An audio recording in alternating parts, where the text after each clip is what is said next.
दुनिया भर में हलचल मचाने के बाद ट्रंप ने अमेरिका के लोगों के सामने अपना रॉबिनहुड प्लान भी पेश कर दिया।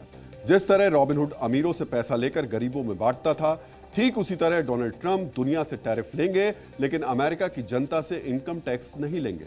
यानी आने वाले दिनों में अमेरिका टैरिफ से इतनी कमाई करेगा कि इनकम टैक्स को पूरी तरीके से खत्म कर दिया जाएगा। ट्रंप का दावा है कि वर्ष 1870 से लेकर 1913 के बीच यानी 43 वर्षों तक अमेरिका की सरकार को टैरिफ से बहुत ज्यादा आमदनी हुई थी और टैरिफ से पैसा कमाकर अमेरिका दुनिया का सबसे अमीर मुल्क बन गया था। इसके बाद 1913 से अमेरिका में इनकम टैक्स लगाने की शुरुआत हुई थी। अब ट्रंप ने अमेरिका में 112 वर्ष पुराने इनकम टैक्स सिस्टम को हटाने का दावा किया है। ट्रंप के मुताबिक ऐसा इसलिए संभव है क्योंकि अमेरिका इस समय टैरिफ से हर दिन 8,500 करोड़ रुपए से लेकर 17,000 करोड़ रुपए तक कमा रहा है।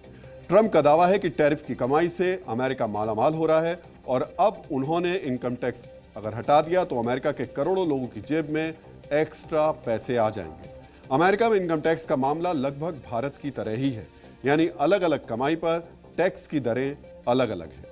अमेरिका में 9,39,000 रुपए तक की कमाई पर लगभग 93,000 रुपए का टैक्स लगता है। यहां हम आपको बता दें, वैसे अमेरिका में कमाई डॉलर में होती है, लेकिन आपको समझाने के लिए हम इसे रुपए में बता रहे हैं। इसी तरह 85 लाख की कमाई पर 17 लाख रुपए तक का टैक्स लगता है।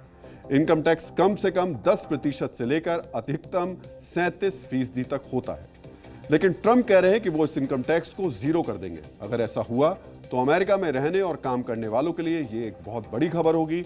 इस समय बहरीन और कुवैत समेत दुनिया में 10 से भी कम देश हैं जहां पर्सनल इनकम टैक्स नहीं लिया जाता है और ट्रंप की लीडरशिप में अमेरिका भी इसी लिस्ट में शामिल हो सकता है।